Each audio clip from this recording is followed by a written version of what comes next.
Ustadz Saiful sudah bisa menemani kita pada kajian kali ini. Untuk hari ini insya Allah ada spesial. Setelah dari kajian Ustadz Saiful, kita akan lanjutkan dengan awarding untuk Pildalcil dan kawan-kawan. Terima kasih kepada Ustadz Saiful yang telah menyempatkan waktunya di sela-sela kesibukannya untuk bisa tausiah di tempat kami secara online. Untuk menyingkat waktu, langsung saja Ustadz Saiful, waktu dan tempat kami persilakan untuk kajian kali ini. Monggo Ustadz. Assalamualaikum warahmatullahi wabarakatuh. Waalaikumsalam warahmatullahi wabarakatuh. Bismillahirrahmanirrahim. Alhamdulillahirabbil alamin. Wassalatu wassalamu ala asyrafil anbiya'i wal mursalin. Sayyidina wa maulana Muhammad wa ala alihi wa sahbihi ajma'in. Subhanallah walhamdulillah wa la ilaha illallah wallahu akbar wa la hawla wa la quwwata illa billahil aliyyil azim. Adada kulli harfin kutiba yuktabu abadal abidin wa dahrad dahirin. Subhanaka la ilma lana illa ma 'allamtana innaka antal alimul hakim. Rabbi shrah li sadri wa yassir li amri wahlul 'uqdatam min lisani yafqahu qawli bijahin nabi washabbi wal ali amma ba'd. Pertama-tama mari sama-sama kita panjatkan puji syukur kita kehadirat Allah Subhanahu wa taala yang mana pada sore hari ini, pada kesempatan kali ini yang penuh barokah ini, yang penuh rahmatnya Allah ini, kita masih diberikan oleh Allah limpahan taufik, hidayah, inayah, sehingga kita masih bisa berkumpul, bertatap muka di dalam satu majelis, di dalam satu kegiatan ini. Mudah-mudahan apa yang kita lakukan bersama pada sore hari ini mendatangkan ridha dan rahmatnya Allah. Mudah-mudahan apa yang kita hajatkan bersama, baik itu hajah dunyawiyah atau hajah ukhrawiyah, mudah-mudahan dikabulkan dan dimudahkan oleh Allah Subhanahu wa taala. Amin. Amin ya rabbal alamin.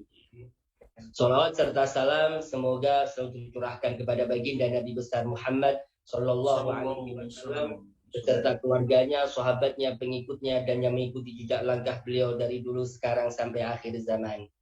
Bapak-bapak, ibu-ibu, para hadirin sekalian yang sama-sama dimuliakan dan dirahmati oleh Allah Subhanahu wa taala. Pada sore hari ini kita akan sedikit membahas tentang muhasabah hati, bagaimana caranya kita ini selalu ingat kepada Allah Subhanahu wa taala di dalam membersihkan hati kita agar bersih daripada noda-noda yang ada, sehingga kita bisa memaksimalkan kesempatan untuk lebih giat lagi di dalam beribadah kepada Allah Subhanahu wa taala. Dan tentunya kita akan membahas pembahasan tersebut melalui satu kitab yang mana kitab tersebut berjudul Adab Sulukil Murid, buah karya daripada Al-Imam Al-Habib Abdullah bin Alawi bin Muhammad Al-Haddad. Kita langsung saja. Bismillahirrahmanirrahim.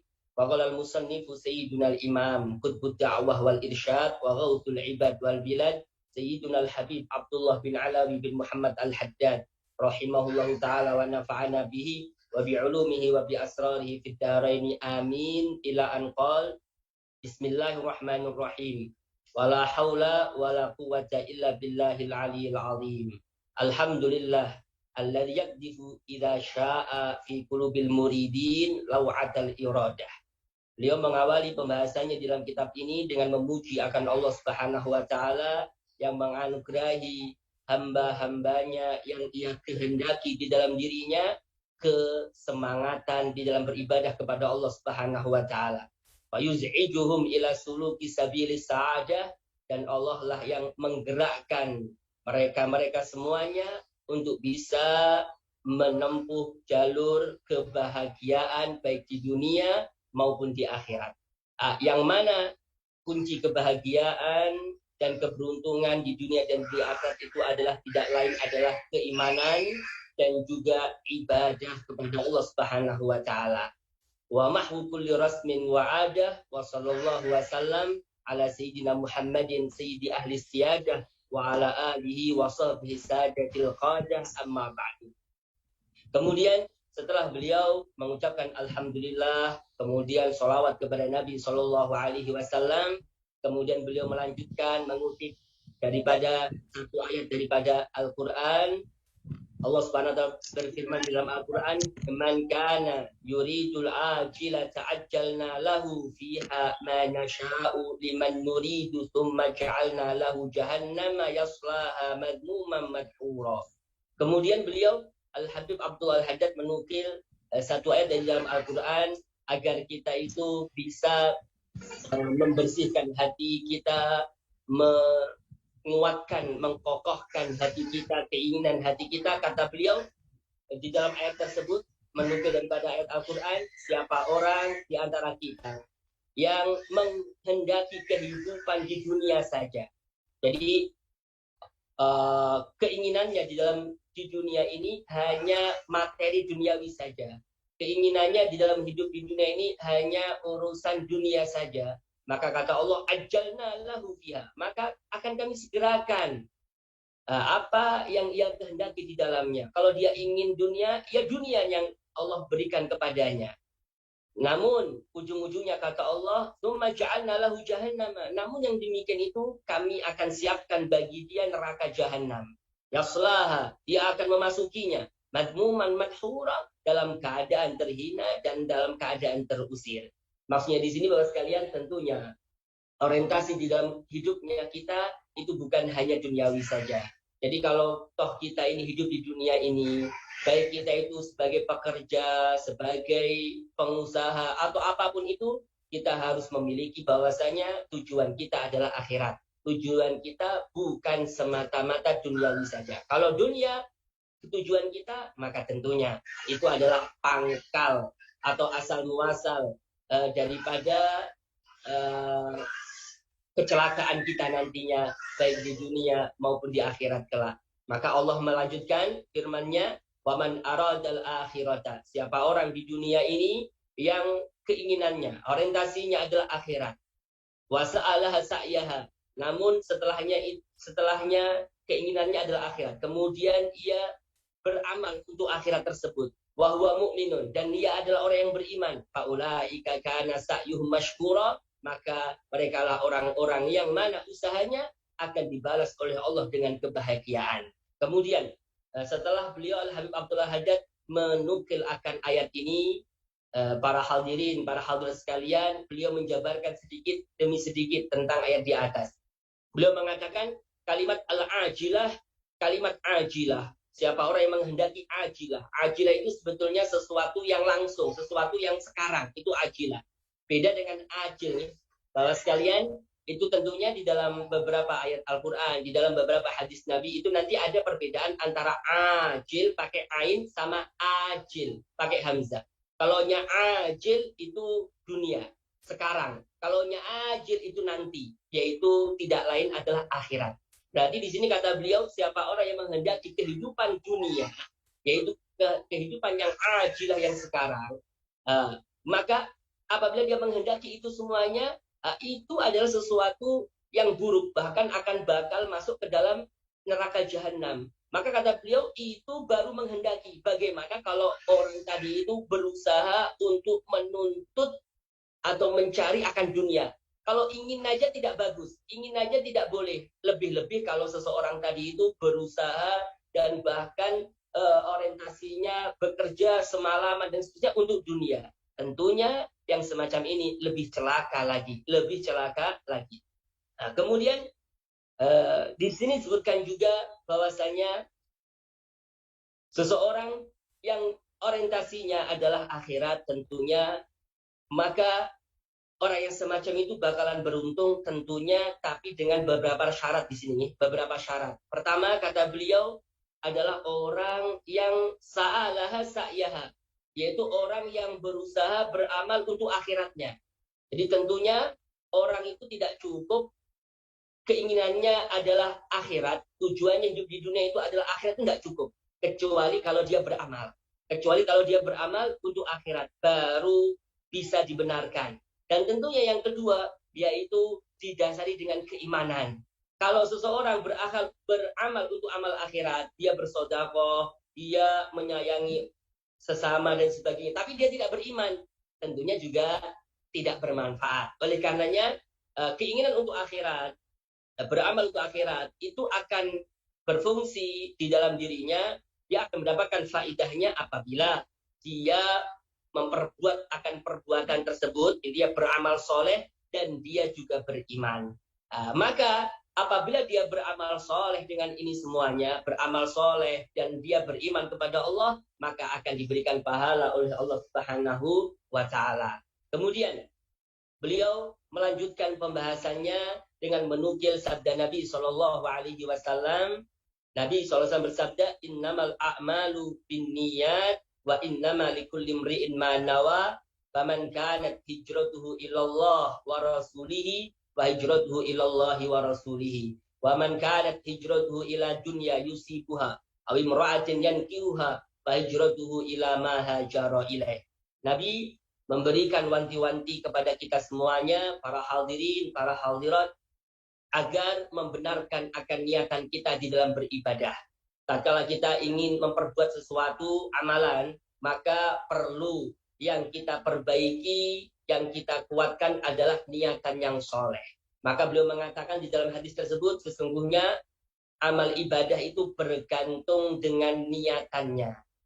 Wa innamal likulli imri'in ma nawa. Dan karena seseorang itu akan diberikan oleh Allah pahala dengan apa yang dia niatkan. Faman kanat hijratu ilallah. Siapa orang yang mana tatkala dia berhijrah kepada Allah, itu niatannya itu karena Allah dan karena Rasulnya, maka hijrahnya pun akan bernilai untuk Allah dan untuk Rasulnya. Namun, tatkala dia berhijrah, tujuannya itu adalah untuk dunia yang ingin ia dapatkan, atau seorang wanita yang ingin ia nikahi, maka hijrahnya dia kepada apa yang ia niatkan semata. Dia tidak dapat apa-apa di sisi Allah Subhanahu wa Ta'ala. Oleh karenanya, hadis ini adalah hadis yang amat penting, bahkan di dalam kitab seperti kitab Sahihul Bukhari atau kitab Al-Arba'in An-Nawawiyah karangan daripada Imam An-Nawawi, itu hadis yang pertama kali yang disebutkan oleh beliau-beliau semuanya itu tentang hadis niat ini. Karena tentunya sebelum kita beramal, sebelum kita melanjut lebih dalam lagi, maka yang perlu diperhatikan adalah urusan niat kita. Kalau niatnya bagus, maka insya Allah selanjutnya akan bagus. Namun kalau niatnya tidak bagus, maka selanjutnya akan tidak bagus. Tentunya ini berkaitan dengan hati kita. Kalau hati kita itu mantap di dalam beribadah, mantap di dalam berniat untuk amal ibadah semuanya, maka kita akan mendapatkan kebaikan-kebaikan daripada Allah Subhanahu wa Ta'ala. Kemudian para ulama mengatakan bahwasanya yang namanya berniat ini itu adalah tulus daripada agama ini, sepertiga daripada agama ini.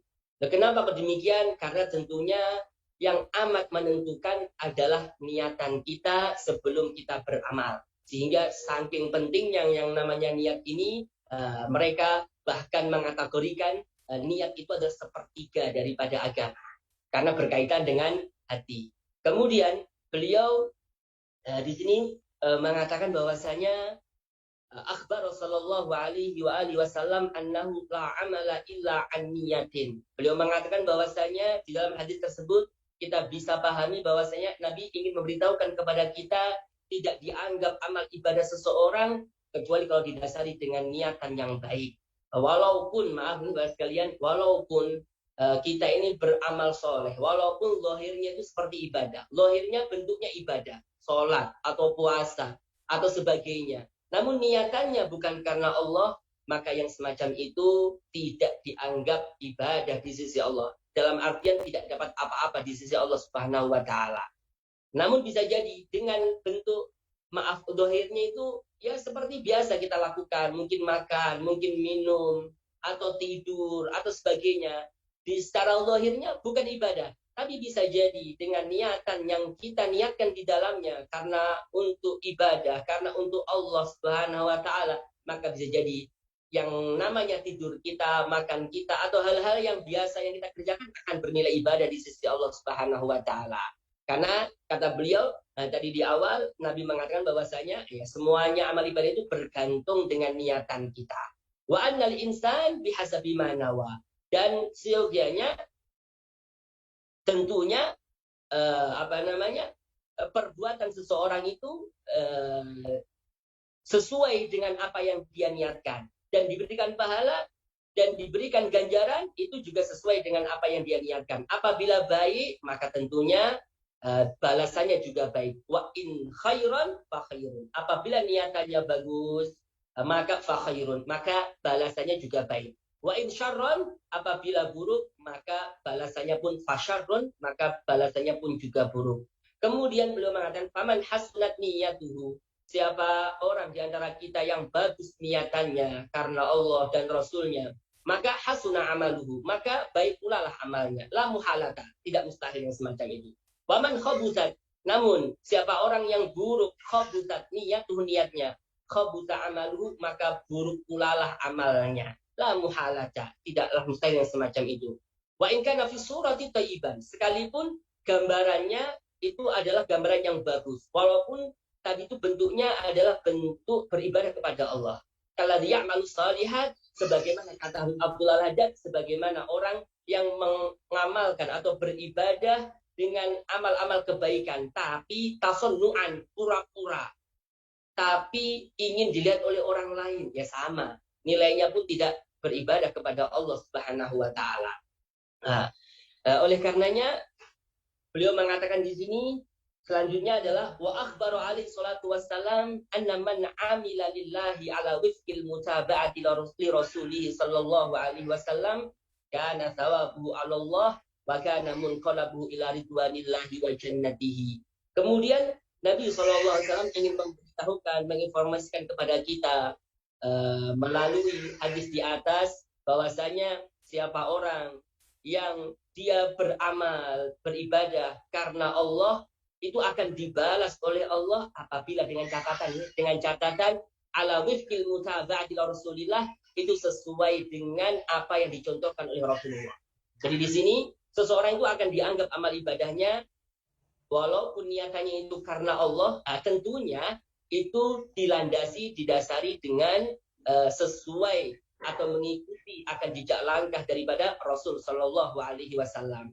Kalau kita hanya sekedar ibadah saja, namun tidak sesuai dengan yang disyariatkan oleh Nabi kita Muhammad Shallallahu Alaihi Wasallam, maka percuma, tidak akan diterima oleh Allah Subhanahu Wa Taala. Oleh karenanya, kalau kita ini maaf nih, kita sholat dan sholat kita itu maaf acak-acakan, tidak tahu di dalamnya rukun, tidak tahu di dalamnya syarat-syaratnya, tidak tahu di dalamnya pembatal-pembatalnya, maka bisa jadi yang semacam itu walaupun karena Allah, bisa jadi tidak bakal bernilai apapun di sisi Allah, bakal ditolak oleh Allah Subhanahu wa taala. Kenapa? Karena tentunya harus sesuai dengan apa yang diajarkan oleh Nabi kita Muhammad sallallahu alaihi wasallam. Jadi niatan karena Allah penting, tapi harus dilandasi dengan ittiba atau mengikuti atau syariat daripada Nabi Shallallahu Alaihi Wasallam, yang mana itu semuanya akan membawa kepada keberuntungan atau keridhaan dan surganya Allah Subhanahu Wa Taala.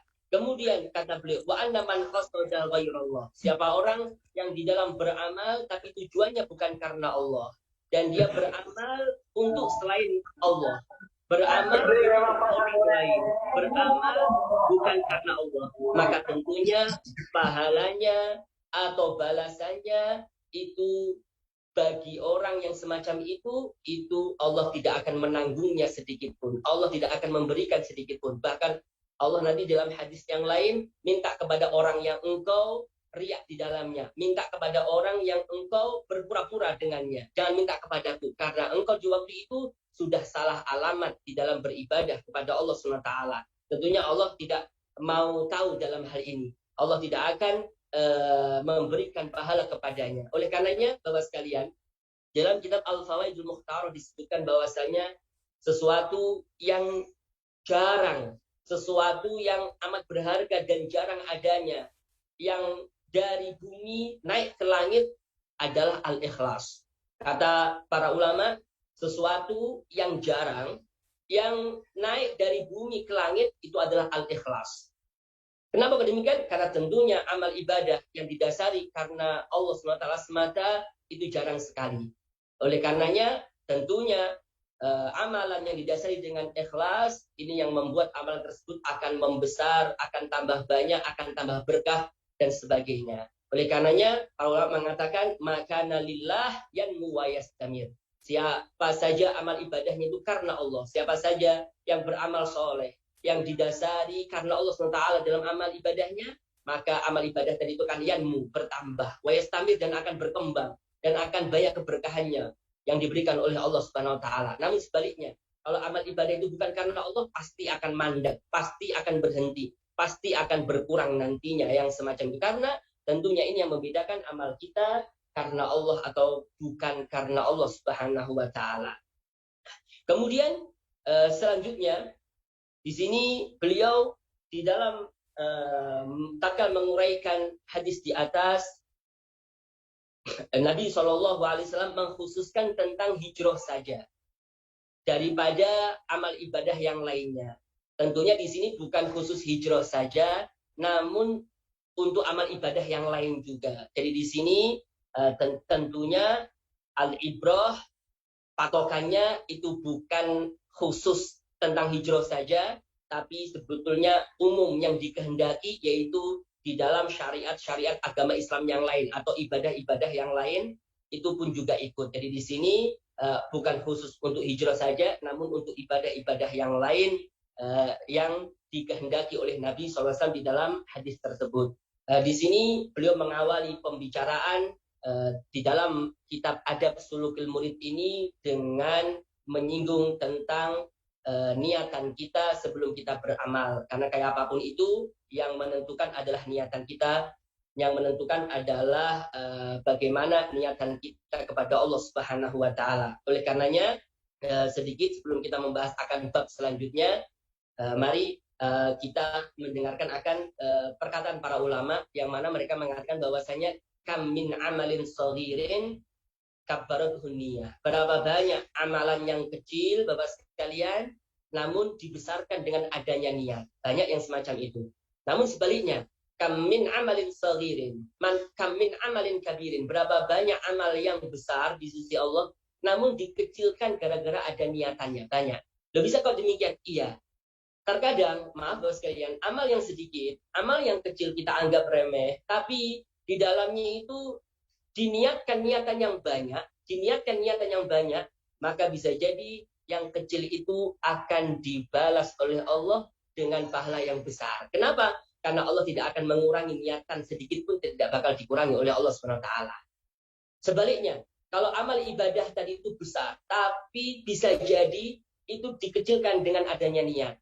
Kenapa demikian? Bisa jadi kalau amalnya bukan karena Allah, amalnya bukan karena semata-mata bukan mencari ridhonya Allah, karena untuk orang lain dan seterusnya, walaupun amal tadi itu besar di sisi Allah, maka akan berasa kecil di sisi Allah Subhanahu wa taala. Ini demikian nih. Tentunya ini kita sedikit membahas tentang begitu pentingnya masalah niatan ini. Kemudian sekalian kita lanjut di dalam yang ingin kita sampaikan di dalam hal ini, yaitu pembahasan di dalam kitab Adab Sulukil Murid ini. Bismillahirrahmanirrahim. Faslun. I'lam anna awwalat tariq ba'ithun qawiyyun yugdafu fi qalbil 'abdi yuz'ijuhu wa yuqliquhu wa yahussuhu 'alal iqbal 'ala Allahi wad daril akhirah. Kata beliau, ketahuilah bahwasanya permulaan jalan menuju Allah Subhanahu wa taala, seseorang bisa dikritikkan hatinya, bisa beribadah, mendekat kepada Allah, itu ada ba'ithun, ada dorongan, qawiyun yang kuat, yukdafu fi qalbil abdi, yang mana ditanamkan di dalam hati seorang hamba, yuz'ijuhu, yang bisa membuat orang tersebut gelisah, wa yuqlikuhu, dan bisa membuat seseorang tadi itu khawatir, wa yahuthu, dan bisa membuat seseorang tadi itu semangat untuk mendatangi Allah Subhanahu wa taala dan beramal untuk akhiratnya. Jadi kata Habib Abdullah Haddad, Bapak sekalian, seseorang itu bisa mendekat kepada Allah kalau seseorang tadi itu ada dorongan dalam hatinya. Ada dorongan yang kuat di dalam hatinya. Dorongan ini Ini bisa timbul, kata beliau, apabila seseorang itu dalam keadaan khawatir, dalam keadaan takut, dalam keadaan susah, dalam keadaan suka. Bisa jadi timbul yang semacam itu. Dan juga kata Habib Abdullah Haddad, perasaan yang di dalam hatinya tadi, dorongan agar dia itu semangat mendekat kepada Allah, itu terkadang tidak ada sebabnya. Terkadang ada sebabnya. Nah, ini tergantung kita. Maka di sini kata beliau mengomentari tentang dorongan yang ada dalam hati tadi, dalam hati seorang hamba ini. Ini kata beliau min junudillah. Ketahuilah kata beliau, dorongan ini yang ada dalam hati kita itu adalah junudillah, termasuk pasukan-pasukannya Allah al-batinah yang ada di dalam batin kita. Wa huwa min nafahatil inayah, dan dia, dorongan tersebut itu termasuk pemberian daripada Allah Subhanahu wa taala. Wa alamil hidayah, dan tanda-tanda seseorang itu akan mendapatkan hidayah daripada Allah Subhanahu wa taala. Kemudian kata beliau, wa katsiran ma yuftahu bihi 'alal 'abdi, dan seringkali kata beliau, dorongan yang ada dalam diri seorang hamba itu akan timbul, akan ada tatkala seseorang itu merasa takut, mungkin dalam keadaan mungkin diuji oleh Allah, kemudian ada rasa takut, kemudian timbul di waktu itu perasaan ingin mendekat kepada Allah Subhanahu wa taala. Terkadang ada demikian ya, tatkala seseorang merasa takut, akhirnya timbul perasaan, timbul dorongan untuk mendekat kepada Allah Subhanahu wa taala. Watarghib, dalam keadaan suka. Terkadang gitu nih, terkadang ada juga kebalikannya. Tatkala seseorang senang, bahagia, suka, tiba-tiba timbul perasaan dorongan yang amat kuat sehingga menyebabkan ia mendekatkan diri kepada Allah Subhanahu wa taala. Watashwik, gelisah atau susah, sama. Terkadang juga demikian. Di dalam beberapa ketentuan ini terkadang seseorang akan timbul dorongan yang kuat agar seseorang tadi itu bisa mendekatkan diri kepada Allah Subhanahu wa taala. Dan terkadang timbul juga tatkala seseorang itu memikirkan atau bertafakur dengan keagungan Allah Subhanahu wa taala, mengtafakur dengan ciptaan Allah Subhanahu wa taala. Akhirnya timbul dorongan yang semacam ini. Dan terkadang kata beliau, timbulnya dorongan ini tanpa sebab. Tiba-tiba tanpa ada angin, tanpa ada hujan, tiba-tiba ada langsung semacam itu. Keinginan untuk berbuat taat kepada Allah yang amat kuat terkadang ada. Nah, ini semuanya, makanya di awal tadi disebutkan, kata beliau, ini semuanya adalah anugerah daripada Allah Subhanahu wa taala yang Allah berikan kepada hamba-hambanya. Kemudian kata beliau, kalau sudah kita ketahui bersama bahwasanya dorongan yang kuat di dalam beribadah ini itu timbulnya tatkala seseorang bisa jadi dalam keadaan susah atau takut atau senang atau di dalam bertafakur kepada Allah Subhanahu wa taala, bertafakur dengan ciptaan Allah dan sebagainya, atau tanpa sebab bahkan bisa jadi, maka kata beliau, seorang hamba mengusahakan untuk mendapatkan curahan Allah tersebut, itu makmurun bihi, itu amat sangat dianjurkan. Wa muraghabun, dan disunahkan di dalamnya, kata beliau. Wal intidor, dan orang yang menunggu itu semuanya, menunggu kritikan hati, menunggu hidayah daripada Allah, menunggu aja tanpa beramal, dia menunggu aja.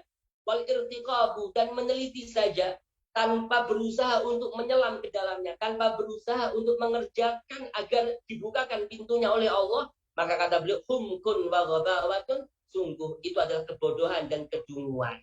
Loh, kenapa kok demikian? Karena ini nanti dilandasi dengan hadis Nabi Shallallahu Alaihi Wasallam.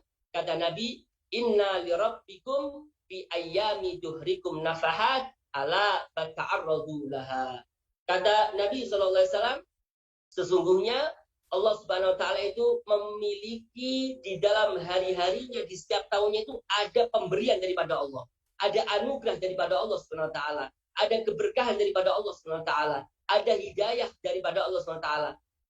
Ala fata'arradu laha. Ayo, kata Allah, ayo kata Nabi, kalau Allah memiliki itu semuanya, ayo kita berusaha untuk mencari itu semuanya.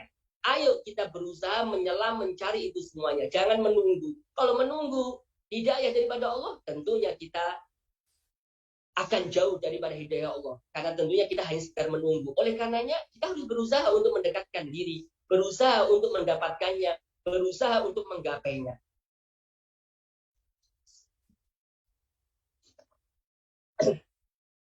Kemudian Kata beliau, "Wa man akramahullahu bihadzal ba'id syarif, falya'rif qadrahul munif."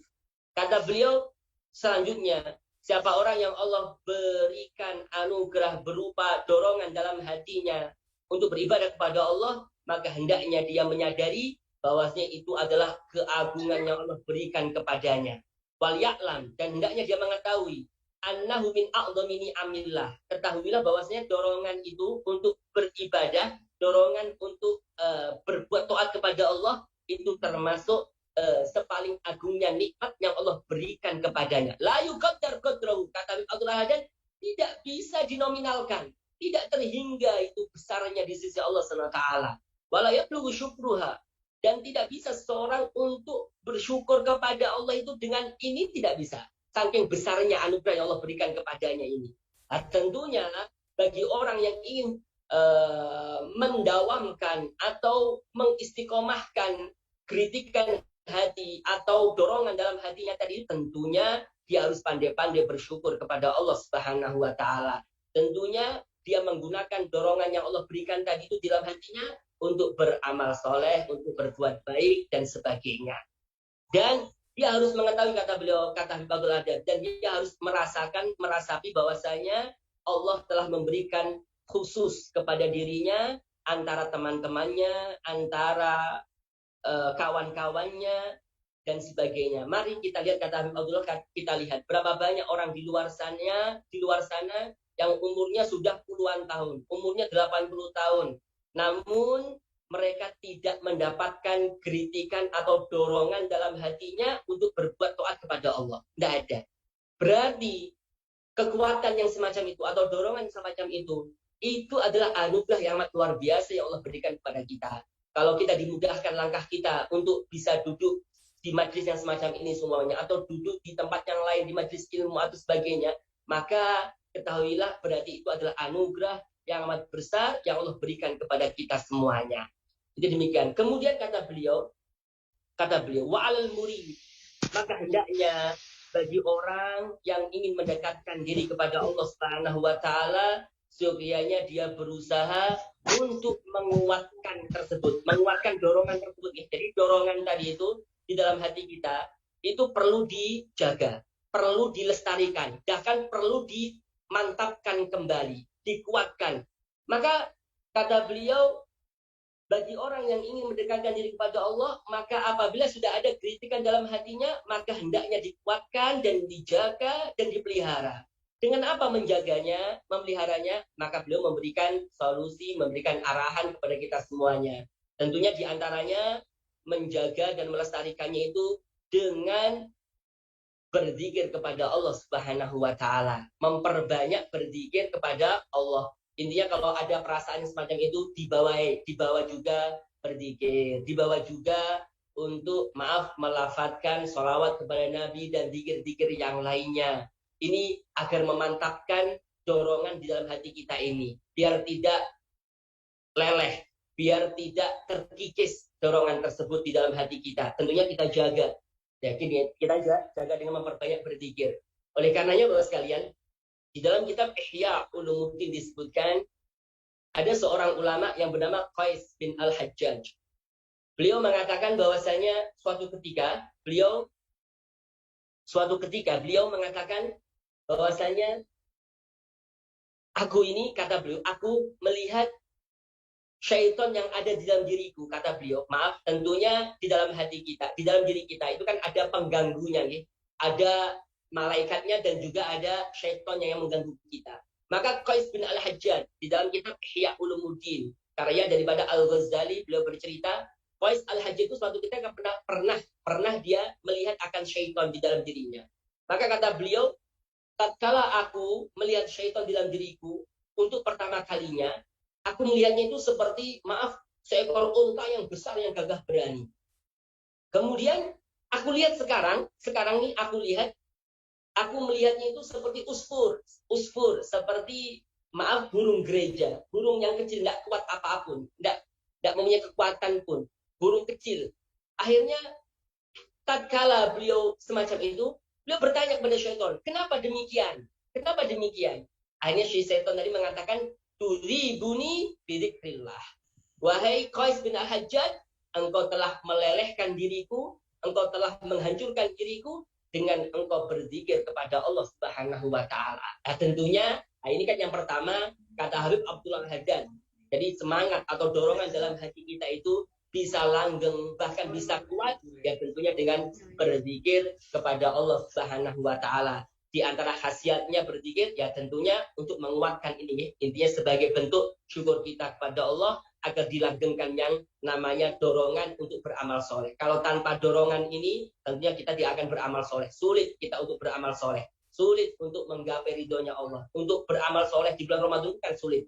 Ramadan atau tidak kita tidak akan bisa beribadah di dalamnya kalau tidak ada dorongan di dalam hati kita. Kemudian kata beliau selain berzikir kepada Allah tentunya kata beliau wal fikri fima indallah, yaitu bertafakur dengan ciptaan Allah Subhanahu wa taala. Bertafakur dengan kemegahan ciptaan Allah Subhanahu wa taala ini. Baik itu dalam diri kita atau makhluk Allah yang lainnya yang di hadapan kita ini. Bertafakur. Oleh karenanya Nabi mengatakan tafakur sa'ah. Bertafakur sesaat itu lebih baik daripada beribadah 60 tahun atau dalam riwayat beberapa tahun. Intinya luar biasa bertafakur kepada Allah ini. Tujuannya apa? Memantapkan hati kita, meyakinkan hati kita agar setidaknya melestarikan akan tadi yang namanya dorongan yang ada dalam diri kita yang sudah dititipkan oleh Allah kepada kita. Itu dengan memperbanyak bertafakur dan sebagainya. Kemudian di antara lagi kata beliau wal mujalasati li ahlillah, termasuk bentuk agar seseorang itu dikuatkan dorongan tersebut agar tetap bisa beribadah kepada Allah tentunya dengan memperbanyak duduk dengan orang-orang soleh. Duduk dengan orang-orang soleh. Ini kata beliau mujalasati li ahlillah. Kalau kita duduk dengan orang soleh tentunya pasti kebanyakannya pasti kita akan diingatkan kepada Allah, pasti akan dituntun kepada Allah, akan diingatkan kita beribadah kepada Allah. Ini untungnya kalau kita punya teman, yang teman tadi itu adalah orang yang soleh, orang yang baik, orang yang dekat kepada Allah Subhanahu wa taala. Oleh karenanya mungkin sering kita mendengar akan beberapa hadis Nabi Shallallahu Alaihi Wasallam yang mana Nabi SAW bersabda al-mar'u ala dini khalilihi. Seseorang itu ya tergantung dengan agama temannya. Kita nggak perlu nanya kepada dia.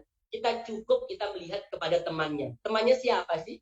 Kalau dia itu sering duduk bermajlis dengan orang-orang soleh, dengan orang-orang alim, dengan dzurriyyatnya Nabi, sering duduk dengan mereka, sering bermujalasah dengan mereka, tentunya kualitasnya dia seperti mereka. Setidaknya demikian. Kalau ada apa-apa, kalau mungkin timbul rasa malas, diingatkan lagi. Kalau menjauh kepada ketaatan atau pengajian-pengajian agama, diingatkan. Kan gitu, ini untungnya kalau kita punya teman orang-orang soleh. Sehingga kata para ulama, kalau kita itu usahakan, kata mereka, mempunyai teman yang mengingatkan kita kepada Allah Subhanahu wa taala. Ini teman yang berguna bagi kita. Bukan hanya sekedar memberikan beberapa dinar kepada kita, memberikan uang saja, tidak. Teman bukan semacam itu. Teman yang baik tentu teman yang mengingatkan kita kepada Allah Subhanahu wa taala. Kemudian kata para ulama, kata Nabi tepatnya dalam beberapa hadisnya, Nabi bersabda al-jalisus salih khairun minal wahdati.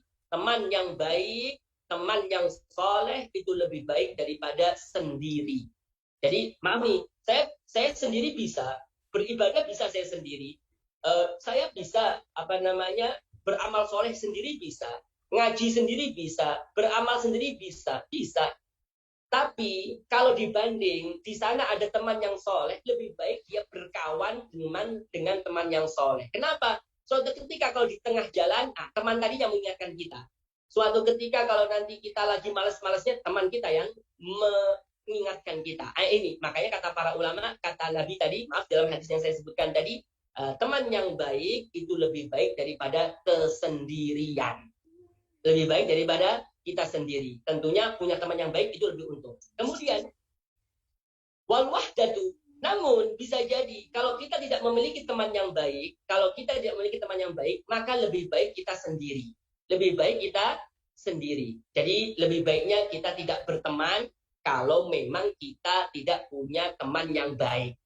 Loh, kenapa demikian? Kalau kita tidak punya teman yang baik, teman kita tidak baik. Tentunya kalau kita bergaul dengan mereka, kita berteman dengan mereka, kita malah jadi orang tidak baik. Kita malah jadi orang tidak baik, kita dapat imbasnya. Ya gara-gara siapa? Ya karena teman kita salah. Nah, oleh karenanya di sini kata Al-Habib Abdullah bin Alawi Al-Haddad, termasuk faktor agar dorongan dalam hati kita itu semakin kuat dan terjaga dan terlestari, maka hendaknya kita sering-sering berkumpul dengan orang-orang soleh. Ini berkumpul dengan orang-orang soleh. Jadi demikian.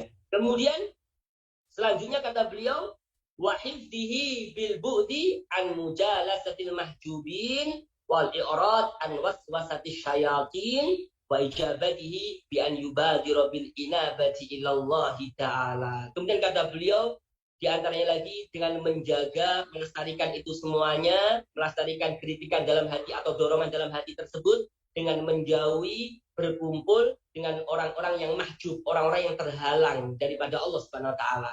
Jadi dijauhi. Teman yang semacam itu dijauhi karena kayak apapun itu ya tergantung kita nih. Kalau kita punya teman yang baik itu alhamdulillah wa syukurillah, itu anugerah buat kita.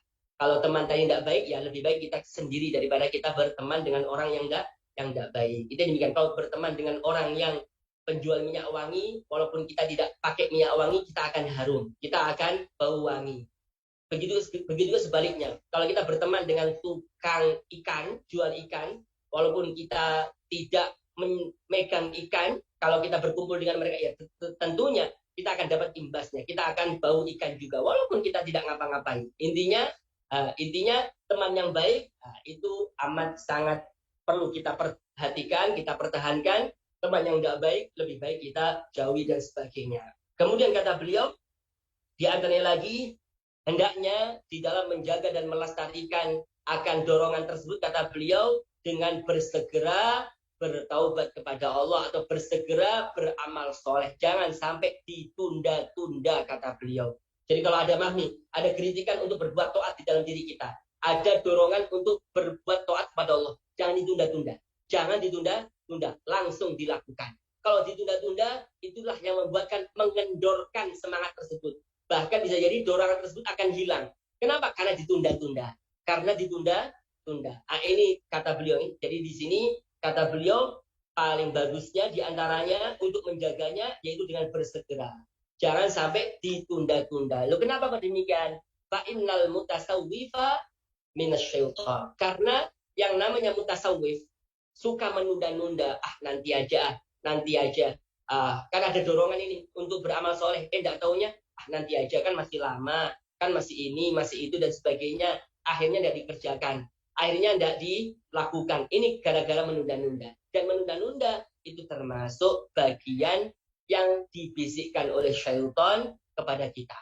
Intinya trik syaitan agar kita tidak beramal soleh, tentunya dengan membisikkan, menunda-nunda dan sebagainya. Itu demikian. Ini kata beliau di dalam beberapa tips agar kita menjaga akan dorongan yang ada di dalam hati kita tadi nih. Tentunya sebelum kita beramal soleh dan sebagainya, maka kata beliau itu semuanya bisa ada apabila timbul rasa dorongan yang kuat dalam hati kita untuk beramal soleh.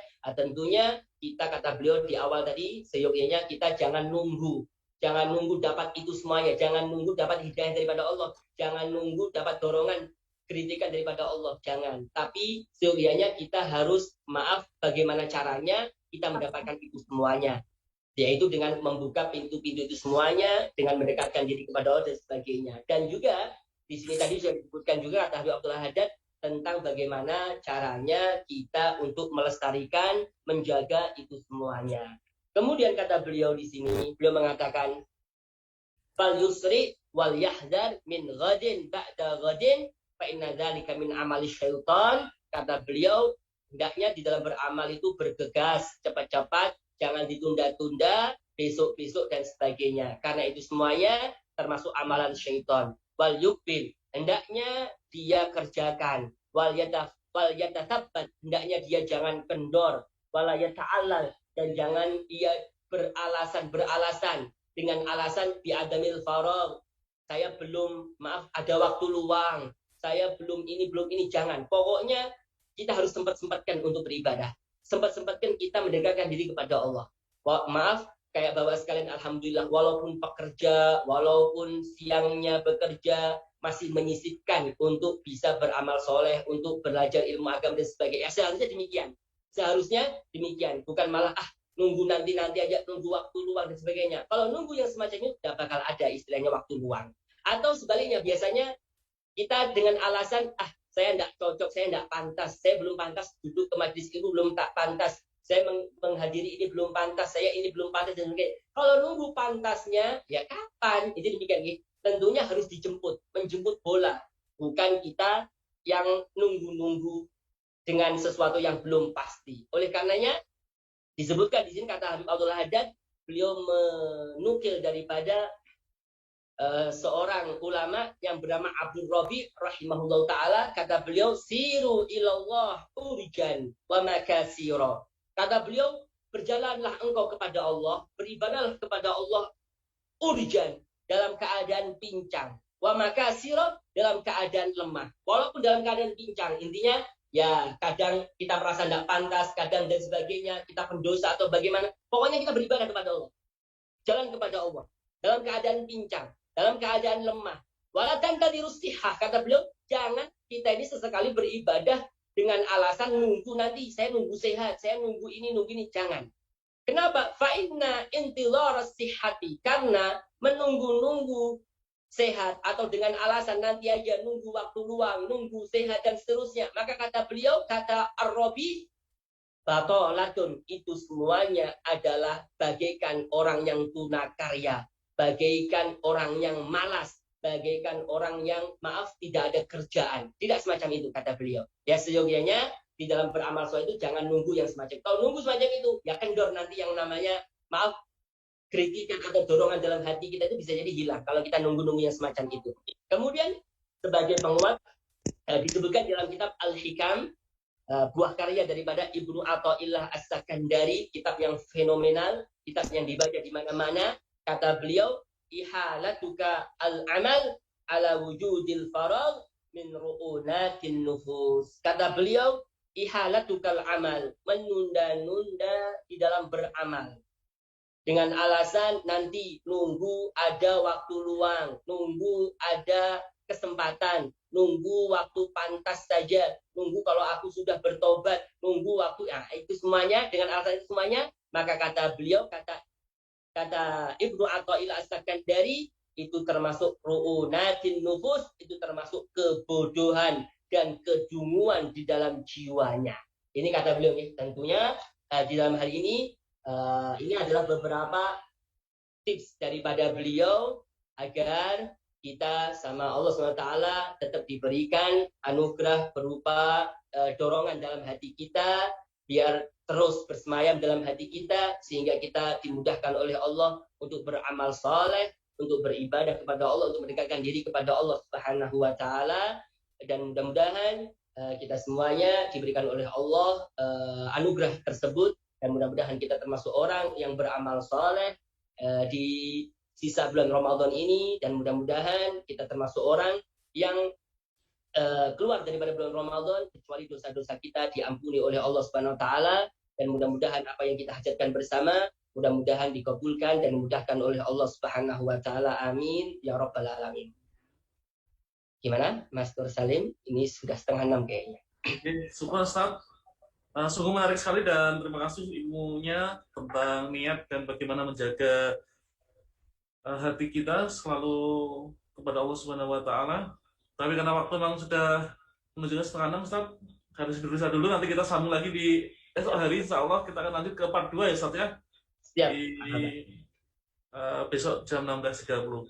Untuk yang terakhir, Ustaz, kami minta doanya jenengan supaya kami bisa tetap menjaga hati kami, menjaga keimanan kami dan kekuatan kami agar tetap istiqomah dalam beribadah dari bulan Ramadan ini dan di luar bulan Ramadan nantinya. Mohon Ustaz minta tolong doanya. Bismillahirrahmanirrahim. Al-Fatihah bil qabul wa tamami kulli istul wa ma'mul wa sallallahu dhahiran wa batinan fid dunya wa dunya wal akhirah. Al-Fatihah Allahul karim yunawwir qulubana wa qawalibana ma'al huda wat tuqa wal afaf wal ghina wal maut ala dinil Islam bila mihnah wal imtihan bi jahi sayyidi waladi adnan wa ala hadhihi niyyah wa sunnatin salihah jalibah li khairati dunya wal akhirah wa ala man nabi salafuna salihun bi sirrin nabi walin nabi wa bi sirri suratil Fatihah.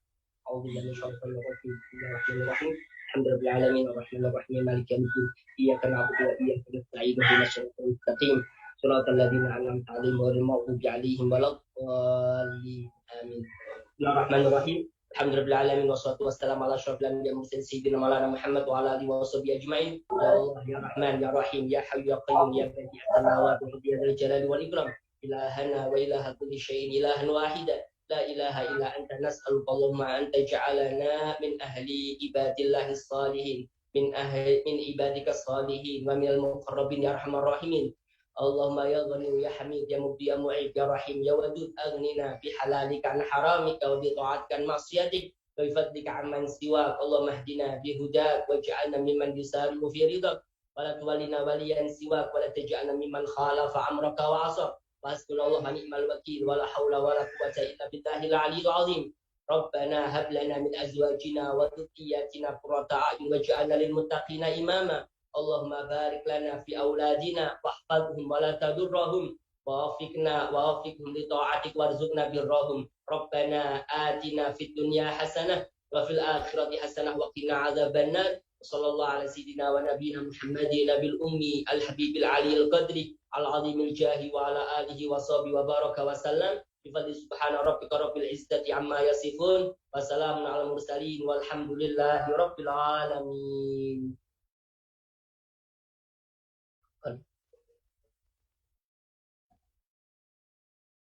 Syukran, terima kasih banyak Ustaz Muhammad Syekhul setelah memberikan doa buat kami dan sudah meluangkan waktunya untuk kajian ulum pada kali ini.